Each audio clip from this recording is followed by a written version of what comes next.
पूर्णमदः पूर्णमिदं पूर्णात् पूर्णमुदच्यते पूर्णस्य पूर्णमादाय पूर्णमेवावशिष्यते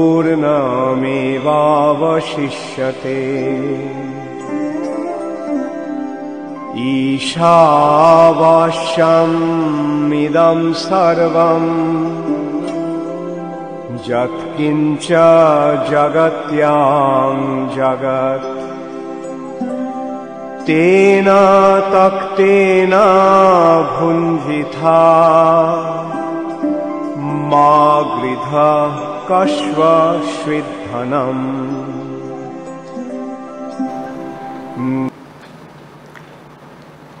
নমস্কার। বৈদিক অ্যাস্ট্রোলজি এর ডিভাইন সায়েন্স অথবা বৈদিক জ্যোতিষ একটি ঐশ্বরিক বিজ্ঞান অনুষ্ঠানে আপনাদের সবাইকে স্বাগত। আপনাদের সঙ্গে আমি সুতপা। জীবনের প্রতি মুহূর্তে চলার জন্য একজন সঠিক সুপরামর্শদাতার খুবই প্রয়োজন, কারণ সঠিক সময়ে সঠিক পরামর্শ না পেলে অনেক সময় আমাদের জীবন নষ্ট হয়ে যায়। কারণ জীবনে কোনটা করা উচিত এবং কোনটা করা উচিত নয় সেটা আমরা সাধারণ মানুষরা অনেক সময় বুঝে উঠতে পারি না। এর ফলে দেখা যায় কোনো ভুল কাজ করে আমরা জীবনে সমস্যা তৈরি করে ফেলি, আর তখনই দরকার হয় একজন সঠিক সুপরামর্শদাতা। আর একজন ভালো জ্যোতিষীর থেকে বড় সুপরামর্শদাতা আর কেউ হতে পারে না। সেরকমই একজন ব্যক্তিত্বকে আমরা পেয়ে যাই আমাদের এই সময়ের অনুষ্ঠানে, যিনি প্রতি পর্বে উপস্থিত থাকেন এই অনুষ্ঠানে একমাত্র আপনাদের জন্যই।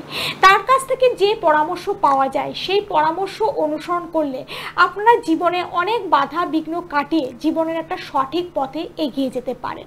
যারা নিয়মিত অনুষ্ঠান দেখেন তারা নিশ্চয়ই জানেন স্যারের এই অনুষ্ঠানের মাধ্যমে যে গাইডলাইন পাওয়া যায় সেই গাইডলাইন আমাদের সঠিক পথ দেখিয়ে থাকেন এবং জীবনে উন্নতির পথে এগিয়ে যাওয়ার পথও দেখিয়ে থাকেন। তাই প্রত্যেক দিনের মতো আজও তিনি রয়েছেন আমাদের সঙ্গে। তিনি হলেন জ্যোতিষ আচার্য পণ্ডিত দেবাশিস বন্দ্যোপাধ্যায়, যিনি জ্যোতিষ ও বাস্তু উপদেষ্টা, যিনি বিগত 25 বছর ধরে বৈদিক ও সনাতন জ্যোতিষ শাস্ত্রের উপর গবেষণা করে চলেছেন। নারী জ্যোতিষের উপর তার জ্ঞান অসাধারণ। তিনি পরাশীয় পদ্ধতি অনুযায়ী ত্রিস্তর পদ্ধতিতে বিচার করে থাকেন এবং ভারতবর্ষের মধ্যে যারা সিরিয়াস জ্যোতিষ চর্চা করে থাকেন তাদের মধ্যে তিনি অন্যতম একজন। আজ আমাদের সঙ্গে রয়েছেন পণ্ডিত দেবাশিস বন্দ্যোপাধ্যায়। স্যার, আপনাকে স্বাগত আমাদের অনুষ্ঠানে। আর অবশ্যই স্যারের অনুষ্ঠান মানে আপনারা জানেন একটা সঠিক গাইডলাইন পাওয়া। স্যারের এই অনুষ্ঠানের মাধ্যমে জ্যোতিষ শাস্ত্রের বিভিন্ন বিষয় সম্পর্কে আমরা জানতে পারি। জ্যোতিষ শাস্ত্রের বিভিন্ন বিষয় সূক্ষ্মাণুসূক্ষ্ম বিষয়গুলো স্যার খুবই সুন্দরভাবে আপনাদের সামনে তুলে ধরেন এবং এই অনুষ্ঠানের মাধ্যমে যে গাইডলাইন পেয়ে যান আপনারা, তার মাধ্যমে অনেকভাবে আপনারা উপকৃত হতে পারেন। আজও কিছু বিশেষ যোগ নিয়ে আমরা আলোচনা করব। গত পর্বে সেই আলোচনা আমরা শুরু করেছিলাম, কিন্তু সময়ের অভাবে সেই আলোচনা সম্পন্ন হয়নি। গুরুচণ্ডাল যোগ, গুরুচণ্ডাল যোগের ব্যাপারে অনেকের মনে অনেক ভ্রান্ত ধারণা ছিল। স্যার কিন্তু খুবই সুন্দরভাবে সেই ধারণাগুলো কিভাবে পরিবর্তন হতে পারে সেটা কিন্তু আপনাদেরকে বুঝিয়ে দিয়েছিলেন যে গুরুচণ্ডাল যোগ মানেই কি সবকিছু খারাপ তা কিন্তু নয়, তার মধ্যে অনেক কিছু ভালোও থাকে। তাই এই বিষয়ে আমরা আবার আজকের আলোচনা এগোবো। স্যার কি বলবেন এই গুরুচণ্ডাল যোগ বিষয়ে? আমরা তো আগের সপ্তাহে আমরা আলোচনা করেছিলাম গুরুচণ্ডাল যোগ নিয়ে। গুরুচণ্ডাল যোগ একটা মানুষের মধ্যে একটা ভয় সৃষ্টি করেছে, একদমই, যে তার নাটাল চার্টে যদি এই যোগটা অবস্থান করে তাহলে তার অনেক কিছু প্রবলেম অ্যারাইজ করবে এবং নানা রকম সে সমস্যার সম্মুখীন হবে, প্রবলেম থাকবে। কিন্তু আমরা বলেছিলাম, একটু বলে নি, যারা শোনেনি তাদেরকে একটুখানি বলে নি, যে গুরুচণ্ডাল যোগটাকে শর্টে বলে নি এখানে, যে অত ভয়ঙ্কর হিসেবে বিবেচনা করা ঠিক হবে না, অতটা করা উচিত নয়।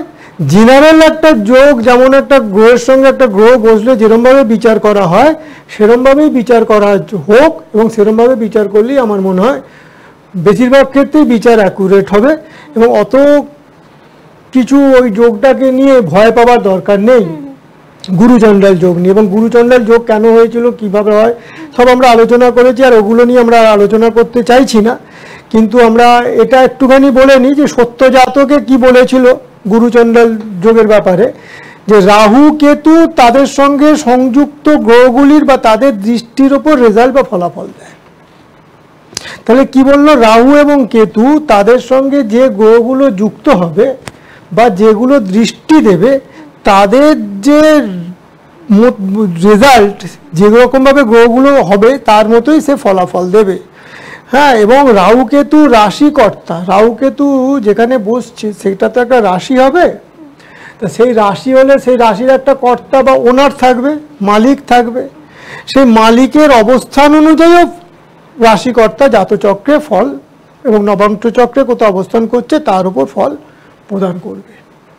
আচ্ছা, খালি এগুলোকে দেখো, এগুলোকে দেখো, শুধু একটা যোগ হয়েছে বলে ভয় দেখানোর দরকার নেই এবং ভয় পাবারও দরকার নেই। আপনি তো গত পর্বেই বলেছিলেন যে রাহু কেতু হলো যেহেতু ভালো গ্রহের সঙ্গে সেটা সংযোগ স্থাপন করলে সেখানে ভালো ফল দান করে, মানে যে গ্রহের সঙ্গে তার সংযোগ রয়েছে সেটা ভালো হলে, মানে যেমন বৃহস্পতি নিয়ে আপনি বলেছেন এটাও ওই সত্য জাতকেই বলা আছে রাহু কেতু যখন শুভ গ্রহ যুক্ত হয় তখন শুভ ফল দর্শন দান করে এবং যখন অশুভ ফল যুক্ত হয় তখন অশুভ ফল দান করে। এই অবধি আমরা তো বলেছিলাম।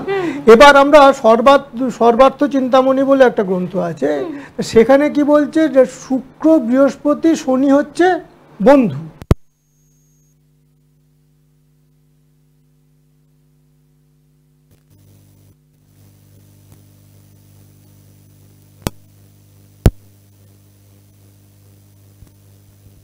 বৃহস্পতি শত্রু এবং মঙ্গল নিরপেক্ষ, নিউট্রাল থাকে। তাহলে এখানে যে বলা হলো, এখানে তো একটা বিষয়টা বিবেচনা করার মতো যে একটা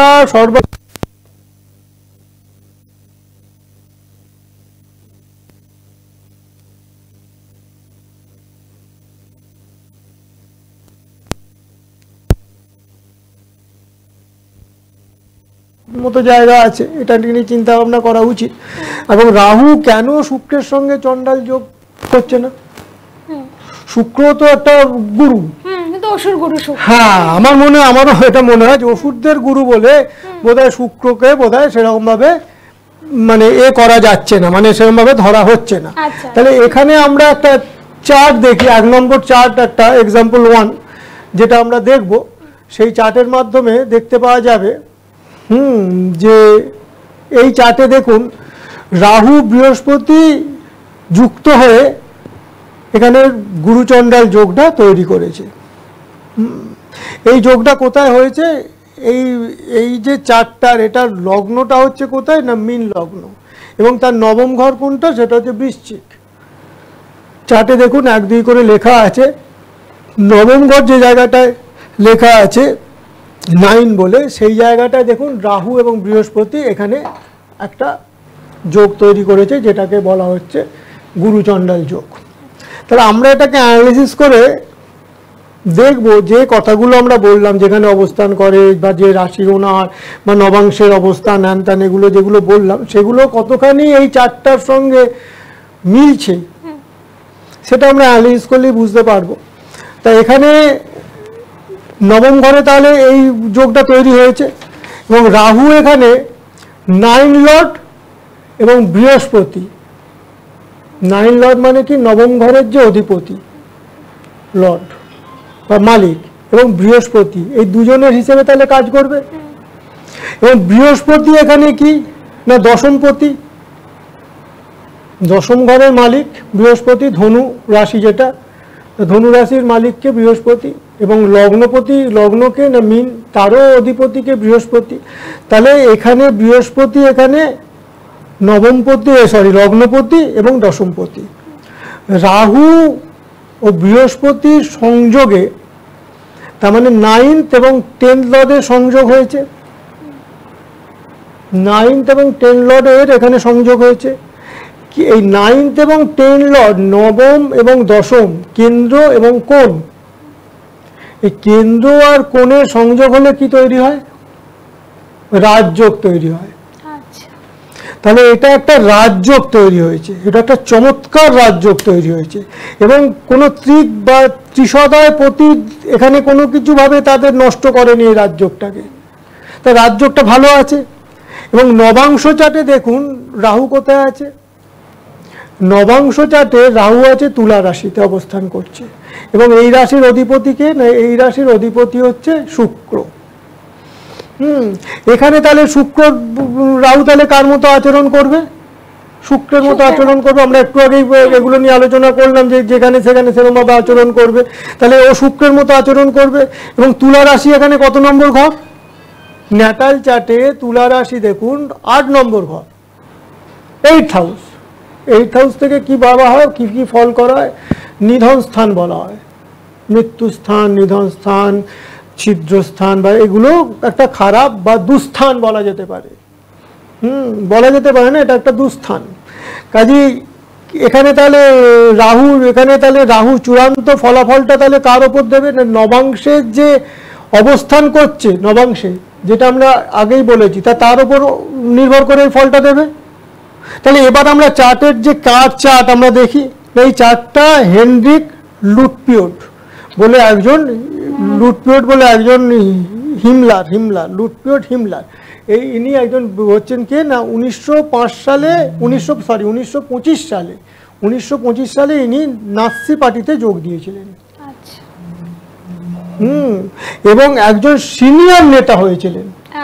তার মানে উনি কতখানি নাম করেছিলেন।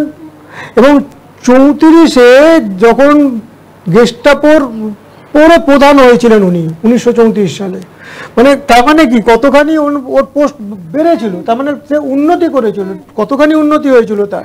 এবং ইউরোপীয় দেশগুলির কাছ থেকে যখন পরাজয় হয়েছিল, যখন এগুলো যখন পরাজয় হচ্ছে জার্মানির, তখনও কি করেছিল, তখনও শান্তির আলোচনা শুরু করেছিল। এবার এই শান্তির আলোচনাটা হিটলারকে খুব একটা ভালো চোখে হিটলার দেখেনি, তাই জন্য তাকে কি করেছিল, বরখাস্ত করে দিয়েছিল। এবং যুক্তরাষ্ট্র তাকে কি করেছিল, গ্রেপ্তার করে কারাগারে রেখে দিয়েছিল। এবং উনি 23শে মে 1945 সালে তিনি কারাগারে বিষ পান করে আত্মহত্যা করেন। তখন তার আত্মহত্যার সময় তার দশাটা কি ছিল, শুক্রের দশা, মহাদশা ছিল। এবং অন্তর্দশা কি ছিল, রাহুর অন্তর্দশা ছিল। এবার দেখুন শুক্র আর রাহু, তার যে রাহু তার অবস্থানের জন্য যোগকারক এবং মারক, এই যে যোগকারক হলো, তাকে উন্নতি করালো, কিন্তু যখন শুক্রের দশা হলো তখন রাহু কোথায় বসে আছে, অষ্টম। আমরা বললাম ওটা মৃত্যুর ঘর, নিধন স্থান। কাজে তখন ওটা অ্যাক্ট করলো, তখনও ওকে বিষ পান করে তার ওই যে আত্মহত্যা করলো, তখন তাকে ওটা সাহায্য করলো। কাজে এখান থেকে কি আমরা দেখতে পাচ্ছি যে গুরুচণ্ডাল যোগ হলে সমস্তটাই খারাপ হয়ে গেল। তার মানে এফেক্টটা করতে হচ্ছে নবাংশের অবস্থান অনুযায়ী এফেক্টটা দিল। ওখানে যদি ভালো জায়গায় বসতো তাহলে এই খারাপ ফলটা হতো না, তার তখন আরো ভালো ফল হয়ে যেত। কিন্তু যেহেতু এটা নেই, তখন সেটা কিছু করারও নেই, তখন সেটা সেই অনুযায়ী সে ফলটা ভোগ করেছে। কাজে আমরা এখানে গুরুচণ্ডাল যোগ নিয়ে যে ভয়াবহ আছে, সেখানে যেটা দেখা গেল, মানে উত্থান হলো, উত্থানের পরে আবার সেটা পতন হলো, উত্থান হলো এবং উত্থানের পতন হলো, এবং তার মৃত্যু হলো সুইসাইড করে।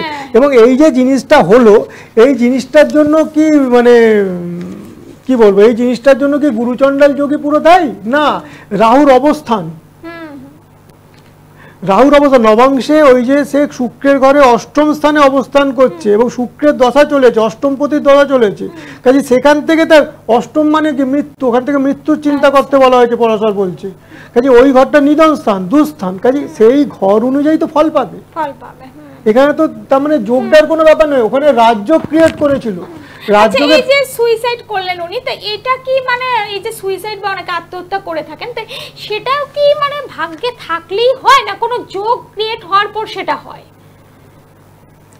এখানে তো দেখতে পাচ্ছেন যে এই চারটা নিয়ে আমি আলোচনা করি। এই চারটা তো দেখতেই পাওয়া গেল যে অষ্টম তাকে মৃত্যুর দিকে ঠেলে দিচ্ছে। এবং যদি আরো যদি এই চারটা যদি এক্সপ্যান্ড করা যায়, তখন আমরা দেখতে পাবো যে এই চার্টে দেখুন রাহু বসে আছে কোথায়, নবাংশের তুলাতে। এবং এখানে 1, 2, 3 মঙ্গল কোথায় বসে আছে, এবং 1 নম্বর রাহু বৃহস্পতির সঙ্গে বসে আছে। এবং 3 যদি যুক্ত হয়ে যায়, 3 পঞ্চমে আছে চন্দ্র লগ্নে বসে আছে। তাই এখানে যখন 1, 3, 8 কানেক্টেড হয়ে গেল, ওই জন্য সে আত্মহত্যার দিকে চলে গেল। এই যে আপনি বলছেন যে যোগটা কি জীবনের মানে ন্যাটাল চার্টে থাকে না কোনো সময়, সেটা বলছি। হ্যাঁ, এটা মানে কোনো গ্রহের সংযোগের ফলে সেটা কি মানে তৈরি হয়, এটাই বলছিলাম। না, ন্যাটাল চার্টে তো একটা তার একটা ইঙ্গিত থাকবে, কখনো কোনো সময় স্পষ্ট ইঙ্গিতও থাকবে। আবার আমরা যেটা জানি মৃত্যু যোগ থাকে, কিন্তু এই যে হঠাৎ করে অনেকে আত্মহত্যা করে ফেলেন, তো সেটা আদৌ কি সেটা মৃত্যু যোগ না সেটা মানে তৈরি হয়? সেটা দুটোই। আচ্ছা দুটোই। এটা দেখুন মৃত্যুযোগও তাই, দুটোই। এখন গোচরে যদি সেই রেজাল্ট বা সেরকম ভাবে যদি গ্রহগুলোর সেই পজিশন না থাকে তখন কিন্তু ফলটা হবে না। আচ্ছা, তাহলে ফলটা হবে না, বেঁচে যাবে। অনেক সময় মৃত্যুযোগ থাকলেও বেঁচে যাচ্ছে। কেন বেঁচে যাচ্ছে? তখন সে গোচরে সেই সমস্তগুলো মিললে তখন রেজাল্টটা দিচ্ছে। আচ্ছা, সেই সমস্তগুলো যখন মিলছে না তখন কিন্তু এই রেজাল্টটা পাবে না। সুইসাইডাল একটা যোগ একটা তৈরি হয়েছে ধরুন ন্যাটাল চার্টে, এবং এই সময় সে সুইসাইড করার চান্স ফ্যাক্টর বেশি, কিন্তু ওই সময় যদি গোচর তাকে সাপোর্ট করে দেয় তাহলে কিন্তু সে অত সুইসাইড করবে না। আর যদিও সে করে ফেলে সে কিন্তু বেঁচে যাবে। আচ্ছা আচ্ছা, মানে তাহলে যেটা বোঝা যাচ্ছে মানে জ্যোতিষ শাস্ত্রের মাধ্যমে একজন মানুষকে তাহলে আত্মহত্যা যদি একটা যোগ তার ভবিষ্যতে থাকুক সেটা থেকে কিছুটা হলেও তাকে রক্ষা করা যেতে পারে। মানে হয়তো অল্পের উপর দিয়ে যাবে, অন্য কিছু অ্যাক্সিডেন্ট বা কিছুর উপর দিয়ে যাবে, কিন্তু সেই মৃত্যুর জায়গা থেকে তাকে বাঁচিয়ে আনা যেতে পারে। বাঁচিয়ে আনা যেতে পারে, এই কথাটা যেটা বলছেন সেটা একটা জিনিস, আর গোচরের এফেক্টের জন্য হলো না সেটা আর একটা জিনিস। দুটো জিনিস এক নয়। আপনি যেটা প্রশ্ন করলেন যে ধরুন কেউ আপনার কাছে আসলেন, সে হয়তো আপনি হয়তো দেখতে পেলেন তার ভবিষ্যতে তার একটা আত্মহত্যা হতে পারে, তো সেটা আত্মহত্যা করতে পারে। হ্যাঁ করতে পারে, তো ভবিষ্যতে হয়তো এই সময় না আরো কয়েক বছর পর ভবিষ্যতে, তো তাকে কি সেই জায়গাটা থেকে কি ফিরিয়ে আনা যাবে? তার মানসিকতাটা তো এরকম হলেই সে নিশ্চয়ই আত্মহত্যা করবে, তাহলে সেখানে কি মানসিকতাকে চেঞ্জ করে সেই আত্মহত্যার যে যোগটা সেটা থেকে কি ফিরিয়ে আনা যেতে পারে? দেখুন এখানে আমি একটা কথাই বলবো, যেখানেও প্রতিকার দেওয়া যায়, প্রতিকার আছে এবং প্রতিকার নেওয়াটা উচিতই উচিত, কিন্তু সেই প্রতিকারটা কতটা কাজ করবে এটা বলা খুব দুষ্কর। আচ্ছা, এটা যদি বলি যে এটা করুন আর এটা 100% ঠিক হয়ে যাবে, মিথ্যে কথা বলা হয়ে যাবে। এটা একদম মিথ্যে কথা বলা হয়ে যাবে। এটা বলা উচিত যে প্রতিকারটাও নেওয়া উচিত, এবং প্রতিকারটা যদি দেখুন কর্মের ফলটা সবসময় জানবেন ভগবানের হাতে আছে, সেটা তো অবশ্যই। কাজে ভগবানের হাতে যেটা আছে আমি কি করে ডিক্লেয়ার করি যে এটা হলে এটা হয়ে যাবে? আমি বলতে পারি এটা সম্ভাবনা অনেক বেশি, আপনি এটা করুন, করলে অনেক হচ্ছে, ভালো হচ্ছে, দেখা যাচ্ছে এটা করলে অনেক ভালো হয়, তবে গ্যারান্টি তো দিয়ে দেওয়া যায় না। তবে আমি এটা বলতে পারি যে প্রতিকার করে অনেক উপকার পায়, অনেক উপকার পায়, এবং প্রতিকারটা করে নেওয়া উচিত। গ্যারান্টি দেওয়া যাবে না যেমন ঠিক কথা, তখন প্রতিকারটা না করাটা বোকামি হয়ে যাবে। একদম, হয়তো অল্পের উপর দিয়ে তার সেই অল্পের উপর দিয়ে যেতে পারে, না আসতে পারে তার লাইফে। একদমই। হ্যাঁ, এই যে রোগ নাড়া বা এইসব গুলো হয়, এগুলো হবার পর কিছু করার থাকে, এগুলো হওয়ার পর ডাক্তারের কাছে যেতে হবে। একদমই একদমই, যেটা আপনি বলছিলেন না অনেকে অল্পের জন্য বেঁচে যায়, এটা অনেক সময় আমরা দেখতে পাই যে অল্পের জন্য অনেকে বেঁচে যাচ্ছে। তার বললাম তো প্রতিকার একটা, আমার তো মনে হয় প্রতিকার একটা করা দরকারই আছে। প্রতিকারের একটা তো ব্যাপার আছেই, এবং প্রতিকারটা তো কিছু কিছু সময় ভালোই কাজ দেয়, এরকম তো নয় যে একদম কাজ দেয় না, এরকম বলা যাবে না। কিন্তু আপনি যদি আমার প্রশ্ন করেন যেটা করলে এটা হবে, যাই বলবো বলতে পারবো না। সে তো সবকিছুই ভগবানের হাতে থাকে, কিন্তু প্রতিকারটা কিন্তু মানুষের জীবনের জন্য খুবই প্রয়োজন। যেহেতু খারাপ যোগ বা কারো খারাপ সময় সেটা যদি আমরা আগে থেকেই জানতে পারি, তাহলে তার একটা প্রতিকার নিয়ে রাখলে তাহলে কিন্তু সেই খারাপটা তো ভয়ঙ্কর ভাবে হয়তো আপনার জীবনে আসবে না, সেটা অল্পের উপর থেকে আপনার জীবন থেকে কেটে যাবে। আসবে না সেটাও হতে পারে, জীবনে তো এলোই না, কিন্তু আমি বলতে চাই আমার মুখ থেকে গ্যারান্টিড শব্দটা বেরোবে না, সেটা তো অবশ্যই। হ্যাঁ, এটা বেরোবে না, কিন্তু এটাও ঠিক কথা যে প্রতিকারটা নেওয়া দরকার। এবং আপনি যেটা বলছেন যে যদি ন্যাটাল চার্টে থাকে সেই সম্ভাবনাটা তার হওয়ার চান্স অনেক বেশি, যদি গোচরও সেই সময় যদি তাকে সাপোর্ট করে দেয় সে আত্মহত্যা করে ফেলবে। আর গোচর যদি তাকে সেই সময় সাপোর্ট না করে সে আত্মহত্যা করবে না, বা অল্পের উপর দিয়ে কিছু করলো বা কিছু একটা অন্যরকম হলো, চেষ্টা করলো বেঁচে গেল, এইগুলো ব্যাপারগুলো হয়ে যাবে। হ্যাঁ, এটা তো একদম ঘটনা। আমি প্র্যাকটিক্যালি আপনাকে বলছি যে আমি আয়ু বিচার করি না, কোনো ক্লায়েন্ট বলুক যেই বলুক, আমি আয়ু বিচার করি না। কিন্তু এটাও ঠিক কথা, যদি কেউ হসপিটালে যায়, হসপিটালাইজড হলো, এবং অনেক সময় খুব মানে তার বাড়ির লোক খুব চিন্তায় থাকে যে কি হবে না হবে, খুব ক্রিটিক্যাল হলো, সেই সময় কিন্তু আমি বলি এবং বলা যায় যে সে ফিরবে কি ফিরবে, এবং এর চান্স ফ্যাক্টর, এর যে পার্সেন্টেজ সাকসেস আমার মনে হয় 90 থেকে 95%। মানে এই প্রেডিকশনের মানে রেজাল্টটাই বলবো যে 90 থেকে 95% মিলে যায়। এটা একটা অদ্ভুত, এটাও আপনি যেটা বলছেন সেটা একটা যোগ। এই যোগ নিয়ে, এই কানেকশন নিয়ে যদি সে হসপিটালাইজড হয় সে ফিরবে না, আর এই কানেকশন নিয়ে যদি সে হসপিটালাইজড না হয় দেখা গেছে সে ফিরে এসেছে, অনেক ভয়ঙ্কর জিনিস থেকেও ফিরে এসেছে। আমার প্র্যাকটিক্যালি আমার অনেক দেখা আছে এরকম, মানে চিন্তা ভাবনার বাইরে সে ফিরে চলে এসেছে। অনেক সময় দেখা যায় না, ডাক্তারবাবুরা অনেক সময় বলেন যে মিরাকেল হলো, সেটা হয় অনেক সময়। আমার চেনাশোনা একজনের কথাই আপনাকে বলছি, একদম মানে ইয়ং একজন, তার একদম মানে অ্যাক্সিডেন্ট হয়েছিল এবং মাথার পুরো খুলিটা পুরো একদম হয়ে গেছিল এবং সে মানে হসপিটালে ছিল, আইসিইউতে, যেমন জ্ঞান নেই, সেন্সলেস হয়েছিল। তা তখন আমাকে ওখান থেকে ফোন করেছিল, তখন আমি দেখে বলেছিলাম যে আমি কিন্তু কোনো রকম মৃত্যুযোগ দেখতে পাচ্ছি না, আমি এর বেশি কিছু বলতে পারছি না, কিন্তু এর মৃত্যুযোগ আমি সত্যি দেখতে পাচ্ছি না। সে 3 মাস পর বাড়ি ফিরে এসেছিল। চিন্তা ভাবনা, অনেক টাকা, তার বাড়ির লোকের মানে ফতুর হয়ে যাওয়ার কন্ডিশন, কিন্তু সে কিন্তু বাড়ি ফিরে এসছে। এবং এটা মানে মিরাকেল বলুন, মিরাকেল যাই বলুন না কেন, ভগবানের মানে অদ্ভুত ব্যাপার। এই কানেকশন গুলো আমি দেখেছি যে এই কানেকশন গুলো যদি থাকে তাহলে এরকম হবে, এই কানেকশন গুলো না থাকলে এরকম হবে। একদমই, মানে যেহেতু তার মৃত্যুযোগ ছিল না, তাই সে ভয়ঙ্কর অ্যাক্সিডেন্টের পরও, এতটা মানে ব্রেন ড্যামেজ হওয়ার পরও সে ফিরে আসছে। হ্যাঁ, অনেক সময় দেখা যায় বহু বছর কোমাতে থাকার পরও ফিরে আসছে। সেখানেই বোঝা যায় যে মৃত্যুযোগ না থাকলে সেটা মানে অনেক মানে ক্ষতি হয়েও সেখান থেকে হয়তো সে বেঁচে আসে। ডেফিনেটলি। আচ্ছা, এরপরের চার্ট কি আমরা দেখতে পারি? চার্টটা দেখার মতো সময় কি আমাদের আছে? হ্যাঁ, অল্প সময় আছে, স্বল্প। চার্ট দেখার মতো সময় নেই, তবু একটু আরম্ভ করে নি জিনিসটা। সেটা হচ্ছে যে আমরা নেক্সট একটা যোগের দিকে যাই, সেটা হচ্ছে বুধাদিত্য যোগ। এবং এই বুধাদিত্য যোগ বোধহয় সবাই জানে, বুধ আর আদিত্য মানে রবি আর বুধের কানেকশনে বা সংযোগে যোগটা তৈরি হয়। এবং রবি আর বুধ যেহেতু কাছাকাছি যাতায়াত করে, ওরা তো খুব দূরে দূরে যায় না, একটা খুব একটু কাছাকাছি যাতায়াতটা করে, সেই জন্য এই যোগটা হামেশাই জাতক জাতিকার ছকে দেখা যায়। সেটা শুনেছি ভালো নাকি? খুব না, ভালো। বুধাদিত্য যোগ ভালো, কিন্তু যতটা বুধাদিত্য যোগ দেখা যায় দেখবেন বেশিরভাগ হরোস্কোপ, বেশিরভাগ অন্য যোগ থাক না থাক বুধাদিত্য যোগটা আছে, এরকম বুধাদিত্য যোগের একটা ব্যাপার স্যাপার থেকেই যায়। কিন্তু বুধাদিত্য যোগের এফেক্টটা সত্যি কি মানে হলেই বুধাদিত্য যোগের এফেক্ট যেটা আপনি বললেন খুব ভালো, সেই খুব ভালো এফেক্ট কি সবাই পাচ্ছে? সবাই কি পাচ্ছে? আমি তো দেখিনি সবাই পাচ্ছে বলে। আমার প্র্যাকটিক্যাল এক্সপিরিয়েন্স এতদিনের, আমি আপনাকে বলছি আমি দেখিনি পাচ্ছে বলে। তবু আপনাকে একটা কথা বলি, যেটা নিয়ে আলোচনা এবং যেটা সবার ক্ষেত্রে সেটা হয়তো খুব ভালো নয়, মানে ভালো নয় যে ভালো হবে, ভালো নয় মানে একরকম, আর এই যোগটার এফেক্টটা সে সেরকম পাচ্ছে না, সেটা একরকম। আচ্ছা, এফেক্ট পাচ্ছে না। হ্যাঁ, সেরকম ফলাফলটা যেটা হওয়ার কথা ছিল সেই রকম হচ্ছে না। পড়াশোনা দারুণ হওয়ার কথা, কেরিয়ারে দারুণ হওয়ার কথা, সে এই সবগুলো তার যদি নানা রকম কমফর্ট বা নানা রকম সে সুখের মধ্যে থাকবে, সে নানা রকম মানে কি বলবো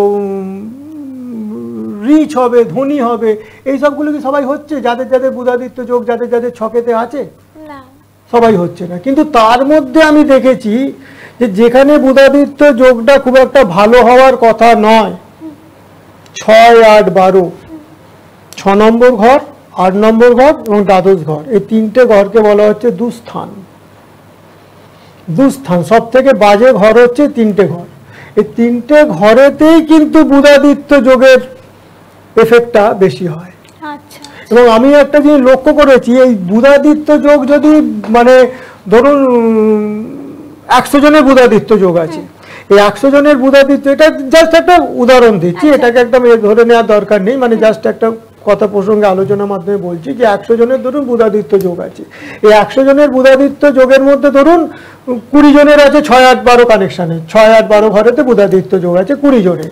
এই 20 জনের মধ্যে অন্তত 15, 18 জন ভালো রেজাল্ট পাবে, কিন্তু এই 80 জন যেটা ভালো তার মধ্যে কজন পাবে খুব খুব ডাউট আছে। আমি এটাই বলছি, এই পার্সেন্টেজটা 6, 8, 12তেই বেশি আমি দেখেছি, এবং এটা নিয়ে পরবর্তীকালে এবং পরের এপিসোডে আমরা আলোচনা যাব, ঢুকবো ভেতরে, কিন্তু আজকে তো আর সময় নেই, আমরা হাতে সময় নেই। মানে যেটা বোঝা যাচ্ছে যে মানে একটা খুব সূক্ষ্ম বিশ্লেষণের প্রয়োজন, মানে বুধাদিত্য যোগ বলেই যে সবাই ভালো ফল পাবে বা তার এফেক্টটা পুরোপুরি পাবে সেটা কিন্তু নয়। সেখানে কারো জন্ম চার্ট ভালোভাবে বিশ্লেষণ করলে সেখানেই বোঝা যাবে যে কোন ঘরে থাকলে বা কি হলে সেখানে খুব ভালো ফল পাবে বা যেখানে মোটামুটি ফল পাবে। তাই সবকিছুই কিন্তু এটা বিশ্লেষণের প্রয়োজন, জন্ম চার্ট বিচার করার প্রয়োজন, জন্মছক বিচার করার প্রয়োজন, যেখানে চার্ট বিচার করলে কিন্তু সবকিছু বেরিয়ে আসে যে আপনাদের জীবনে কি হবে, কি হতে পারে, কোন যোগের ভালো ফল আছে, কোন যোগের খারাপ ফল আছে, সেই সব কিছু জানার জন্য অবশ্যই দরকার একজন ভালো জ্যোতিষীর পরামর্শ নেওয়া, কারণ একজন ভালো জ্যোতিষীর পরামর্শ নিলেই কিন্তু আপনারা জীবনের পথে একটা সঠিক পথে এগিয়ে যেতে পারবেন, বা যে কাজ শুরু করছেন সেই কাজে সাকসেস পাবেন, যে কাজটা নিয়ে সমস্যায় আছেন সেই সমস্যা থেকে বেরিয়ে আসতে পারবেন, বা কোনো জটিল কঠিন সমস্যা আছেন সেই সমস্যা থেকে সম্পূর্ণভাবে মুক্তি পেতে পারবেন। তার জন্য অবশ্যই স্যারের সঙ্গে যোগাযোগ করবেন। স্যারের কাছে বহু মানুষ এসে উপকৃত হয়েছেন এবং স্যার দীর্ঘ 25 বছর ধরে এই জ্যোতিষ শাস্ত্র নিয়ে কাজ করে চলেছেন এবং বহু মানুষকে কিন্তু একটা সঠিক গাইডলাইন দিয়েছেন এবং সঠিক রেমেডি কিন্তু দিয়েছেন, যার মাধ্যমে বহু মানুষ কিন্তু উপকৃত হয়েছেন এবং জ্যোতিষ শাস্ত্র নিয়ে তিনি আজও কিন্তু গবেষণা করে চলেছেন। যেহেতু জ্যোতিষ শাস্ত্র বিশাল সাবজেক্ট, তার কিন্তু বিশাল সাবজেক্ট যেহেতু, তাই তার যতই চর্চা বা গবেষণা করা হোক সেটা কিন্তু শেষ কোনো সময় হয় না, বিশাল বড় সাবজেক্ট। তাই স্যার আজও জ্যোতিষ শাস্ত্র নিয়ে প্রচুর গবেষণা করে চলছেন, প্রচুর মানুষ আসছেন যারা উপকৃত হচ্ছেন। তাই আপনার জীবনে যদি কোনো কঠিন সমস্যা থাকে, জটিল সমস্যা থাকে, কোনো ডিসিশন নিতে পারছেন না, কোনো কিছু সমস্যায় পড়ে গেছেন, বারবার বাধা বিঘ্ন আসছে, একবার অবশ্যই যোগাযোগ করবেন, সঠিক ফল অবশ্যই আপনারা স্যারের কাছ থেকে পেয়ে যাবেন। তার জন্য অবশ্যই যোগাযোগ করতে হবে এই চেম্বারগুলোর মধ্যে যে কোনো একটি চেম্বারে। গড়িয়াহাটে পেয়ে যাচ্ছেন, যারা কলকাতার দর্শক বন্ধুরা রয়েছেন তারা গড়িয়াহাটে অবশ্যই যোগাযোগ করবেন, কলকাতার মধ্যে গড়িয়াহাটে স্যারকে পেয়ে যাচ্ছেন। এছাড়া পাচ্ছেন বালি এবং মায়াপুরে। হাওড়ার দর্শক বন্ধুরা যারা রয়েছেন বালিতে যোগাযোগ করতে পারেন, এছাড়া নদিয়াতে যারা রয়েছেন তারা মায়াপুরে যোগাযোগ করতে পারেন। গড়িয়াহাট, বালি এবং মায়াপুর এই তিনটি চেম্বারে স্যারকে পাচ্ছেন। আপনারা যোগাযোগ করে নেবেন, যার যে চেম্বারে আসতে সুবিধা সেখানে যোগাযোগ করে নেবেন। এই নাম্বারে বুকিং করবেন 7998040396। এবং যারা আসতে পারছেন না চেম্বারে তারা অনলাইন কনসালটেশনের জন্য যোগাযোগ করতে পারেন। অনলাইনে কনসালটেশন করো, আপনারা যে কোনো সমস্যার সমাধান পেয়ে যাবেন, ডাকযোগে বাড়িতে প্রতিকার পেয়ে যাবেন, বাড়ি বসেই যে কোনো সমস্যার সমাধান পাবেন। যারা কলকাতার বাইরে রয়েছেন তারা অবশ্যই অনলাইন কনসালটেশনের জন্য যোগাযোগ করে নেবেন। আর যারা জ্যোতিষ শিখতে চাইছেন, জ্যোতিষ শিক্ষার জন্য তারা যোগাযোগ করতে পারেন এই বুকিং নাম্বারে ফোন করে। যারা স্যারের মতো একজন ভালো জ্যোতিষ শাস্ত্রে চর্চা করতে চাইছেন বা ভালো একজন জ্যোতিষী হতে চাইছেন, নিজেদের কেরিয়ার গঠন করতে চাইছেন জ্যোতিষ শাস্ত্রের মাধ্যমে, তারা অবশ্যই স্যারের সঙ্গে যোগাযোগ করবেন। যে স্যার জ্যোতিষ শিক্ষা দিয়ে থাকেন, এই বুকিং নাম্বারে ফোন করে বিস্তারিত আপনারা জেনে নেবেন। আজ আর আমাদের হাতে একদমই সময় নেই, আজ আমরা এখানেই শেষ করব। স্যার আপনাকে অনেক ধন্যবাদ, সবাই খুব ভালো থাকবেন, নমস্কার। নমস্কার। ওম পূর্ণমদঃ পূর্ণমিদং পূর্ণাৎ পূর্ণমুদচ্যতে পূর্ণস্য পূর্ণমাদায় পূর্ণমেবাবশিষ্যতে। ঈশাবাস্যং ইদং সর্বং যৎকিঞ্চ জগত্যাং জগৎ তেন তক্তেন ভুঞ্জিথা মা গৃধা কশ্মশ্বিদ্ধনম